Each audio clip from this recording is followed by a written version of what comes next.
Assalamualaikum warahmatullahi wabarakatuh. Alhamdulillahirrabbilalamin. Assalatu wassalamu ala asyrafil anbiya'i wa mursalin wa ala alihi wa sahbihi ajmain, amma ba'du. Alhamdulillah dan terima kasih kepada sahabat yang dirahmati Allah Subhanahu wa taala yang telah subscribe dan juga like di channel ini. Semoga selalu dalam lindungan Allah Subhanahu wa taala dan dilancarkan rezekinya. Amin amin ya rabbal alamin. Dan jangan lupa tulis selawat Nabi di kolom komentar sebagai bukti kecintaan dan penghormatan kita kepada junjungan Nabi Muhammad Shallallahu Alaihi Wasallam. Semoga di akhirat nanti mendapatkan syafaat dari beliau. Baiklah, pada kesempatan kali ini mari kita renungkan bersama yang mana semua itu telah dipaparkan dengan begitu epiknya oleh Sultanul Aulia Syekh Abdul Qadir Al-Jailani.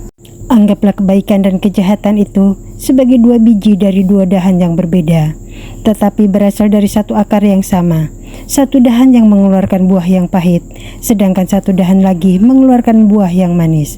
Oleh karena itu, tinggalkanlah kampung dan pasar tempat buah-buahan itu dijajakan, dan jauhkanlah dirimu dari orang-orangnya. Pergilah ke akar itu sendiri, jadilah penjaga akar itu, dan dapatkanlah pengetahuan tentang kedua dahan dan buah tersebut. Kemudian tetaplah kamu tinggal berada dekat dahan yang mengeluarkan buah-buahan yang manis. Makanlah buah yang manis itu dan jadikanlah ia sumber kekuatanmu. Jauhkanlah dirimu dari dahan yang mengeluarkan buah yang pahit, karena buah itu mungkin dapat meracunimu. Jika kamu bersikap demikian, maka akan selamatlah kamu dari semua kejahatan, karena kejahatan dan bencana itu datang dari buah yang pahit itu. Jika kamu menjauhi akar itu dan berada di tempat yang jauh, lalu buah-buahan itu dibawa ke hadapanmu setelah dicampur adukan antara buah yang manis dan buah yang pahit, sehingga kamu tidak lagi dapat membedakannya, kemudian kamu terus memakannya. Maka mungkin kamu akan mengambil buah yang pahit dan terkena racun buah yang pahit itu. Jika pada mulanya kamu memakan buah yang manis, lalu manisnya itu masuk meresap ke dalam tubuhmu, dan kamu mendapatkan manfaat darinya serta menjadi bahagia, maka besar kemungkinan kamu tidak akan merasa puas dengannya, dan besar kemungkinan pula kamu akan memakan buah yang pahit, sedangkan kamu tidak yakin bahwa buah yang kamu makan itu adalah buah yang pahit, sehingga kamu akan mengalami apa yang telah aku katakan, yakni keracunan. Oleh karena itu, tidaklah baik kamu menjauhkan diri dari akar dan tidak tahu tentang buah-buahan itu. Keselamatan akan kamu dapatkan jika kamu berada dekat akar itu. Kebaikan, kejahatan adalah ketentuan Allah Subhanahu wa taala yang Maha Kuasa. Firman Allah Subhanahu wa taala, qalu banu lahu bunyanan fa'alquhu fil jahim, yang artinya mereka berkata, dirikanlah suatu bangunan untuk membakar Ibrahim, lalu lemparkanlah dia ke dalam api yang menyala-nyala itu. Surah As-Saffat ayat 97. Nabi Muhammad SAW pernah bersabda, Allah telah menjadikan manusia yang menyembelih dan juga binatang yang disembelih. Perbuatan hamba Allah itu adalah ciptaan Allah. Begitu pula hasil atau akibat perbuatan itu.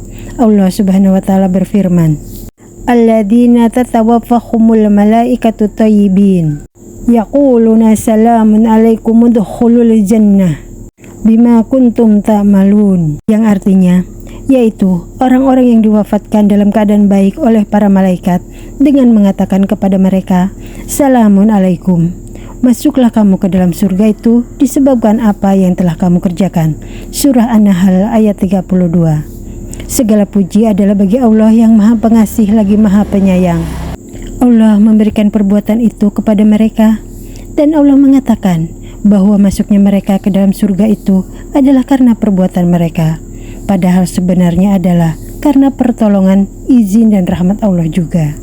Nabi Muhammad SAW bersabda, tidak ada orang yang masuk surga karena perbuatannya sendiri. Beliau ditanya, apakah engkau juga tidak, wahai Nabi Allah? Beliau menjawab, ya, walaupun aku sendiri, kecuali jika Allah melimpahkan rahmatnya kepadaku. Ketika beliau mengucapkan hal itu, beliau meletakkan tangannya di atas kepalanya. Cerita ini disebutkan dalam satu hadis yang dibawa oleh Sayyidah Aisyah. Oleh karena itu, jika kamu dapat melaksanakan perintah Allah Subhanahu wa taala, dapat melakukan kebaikan dan mampu menjauhkan diri dari hal-hal yang haram, maka hendaklah kamu kembali dan berserah diri kepada Allah Subhanahu wa taala yang telah menjadikan kamu dapat berbuat yang demikian. Dia akan melindungi kamu dari noda dan dosa, serta menambahkan kebaikan kepadamu. Dia akan memelihara kamu dari ternoda oleh dosa, baik berkenaan dengan hal agama maupun dengan hal keduniaan. Berkenaan dengan hal keduniaan, Allah Subhanahu wa Ta'ala berfirman, "Kadzalika linasrifa anhu su'a wal fahsya, innahu min ibadinal muhlasin." Artinya, demikianlah kami memalingkan darinya keburukan dan kekejian. Sesungguhnya dia Yusuf termasuk hamba-hamba kami yang terpilih. Surah Yusuf ayat 24. Berkenaan dengan hal keagamaan, Allah Subhanahu wa Ta'ala berfirman, "Ma yaf'alullahu bi'adabikum in sakartum wa amantum wa kanallahu syakiran aliman." Artinya, mengapa Allah akan menyiksamu jika kamu bersyukur dan beriman, dan Allah adalah maha mensyukuri lagi maha mengetahui. Surah An-Nisa ayat 147. Apa yang dapat dilakukan oleh bencana dan malapetaka terhadap orang yang beriman dan bersyukur, sedangkan dia lebih dekat kepada keselamatan daripada malapetaka. Bahkan dia dalam keadaan senang lantaran dia bersyukur. Allah Subhanahu wa Ta'ala berfirman, "Wa idza'adana rabbukum la in sakartum la'azidannakum wa la in kafartum inna adzabi lasadid." Dan ingatlah juga, tatkala Tuhanmu memaklumkan, sesungguhnya jika kamu bersyukur, pasti kami akan menambahkan nikmat kepadamu, dan jika kamu mengingkari nikmatku, maka sesungguhnya azabku sangatlah pedih. Surah Ibrahim ayat 7. Bahkan iman kamu itu dapat memadamkan api neraka di akhirat kelak. Api yang akan membakar orang-orang yang berdosa. Dapatkah iman itu memadamkan api malapetaka dalam hidup di dunia ini? Dapat. Ini telah dirasakan oleh orang-orang yang beriman kuat dan oleh orang-orang yang telah mencapai derajat wali dengan izin dan pilihan Allah sendiri. Setiap orang tidak akan lepas dari malapetaka yang menimpanya, tetapi hal ini dapat diatasi dengan keimanan yang benar-benar. Keimanan setiap orang akan diuji dengan malapetaka, bencana, kesusahan, dan juga penderitaan. Tetapi semua itu hendaklah diatasi dengan keimanan yang kuat. Orang yang lulus dalam ujian itu dapat membersihkan dirinya, dan dalam dirinya akan timbul semangat tauhid. Hatinya akan dipenuhi dengan ilmu hakikat dan rahasia-rahasia Allah yang gaib. Lalu orang itu pun akan bertambah dekat kepada Tuhan semesta alam. Hati itu diibaratkan sebagai sebuah rumah, dan rumah itu tidak boleh dihuni oleh dua orang, tetapi rumah itu harus dihuni oleh yang satu saja, yaitu Allah Subhanahu wa Ta'ala. Allah Subhanahu wa Ta'ala berfirman, yang artinya, sekali-kali Allah tidak menjadikan bagi seseorang dua buah hati dalam rongganya, dan dia tidak menjadikan istri-istrimu yang kamu jihar itu sebagai ibumu, dan dia tidak menjadikan anak angkatmu sebagai anak kandungmu sendiri. Yang demikian itu hanyalah perkataanmu di mulutmu saja, dan Allah mengatakan yang sebenarnya, dan dia menunjukkan jalan yang benar. Surah Al-Ahzab ayat 4. Allah Subhanahu wa Ta'ala juga berfirman, yang artinya, dia berkata, sesungguhnya raja-raja apabila memasuki suatu negeri, niscaya mereka membinasakannya dan menjadikannya penduduknya yang mulia jadi hina, dan demikian pula lah yang akan mereka perbuat. Surah An-Naml ayat 34. Mereka menghinakan orang-orang yang mulia dan menyusahkan orang-orang yang senang. Jika hatimu dikawal oleh setan dan oleh hawa nafsumu, maka hati itu pun akan mengawal anggota-anggota badan, lalu melakukan hal-hal yang tidak senonoh.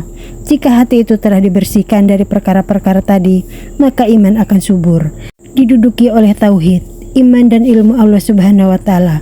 Semua ini baru akan didapati setelah menempuh berbagai cobaan dan godaan. Nabi Muhammad pernah bersabda, kami para nabi adalah golongan yang paling berat diuji, sedangkan yang lainnya adalah sesuai dengan taraf mereka. Nabi juga bersabda, aku lebih mengetahui Allah daripada kamu, dan aku lebih takut kepada Allah daripada kamu. Orang yang dekat kepada raja harus selalu waspada dan bersopan santun.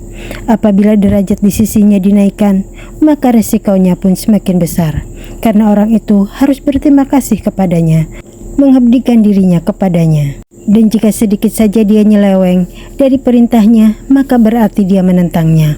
Allah Subhanahu wa Ta'ala berfirman, yang artinya, hai istri-istri Nabi, barang siapa di antara kamu mengerjakan perbuatan keji yang nyata, niscaya akan dilipat gandakan siksaan kepada mereka 2 kali lipat, dan adalah demikian itu mudah bagi Allah Subhanahu wa Ta'ala. Surah Al-Ahzab ayat 30. Allah berfirman, demikianlah kepada mereka, karena karunia-Nya kepada mereka telah disempurnakan dengan membawa mereka berada di sisi Nabi.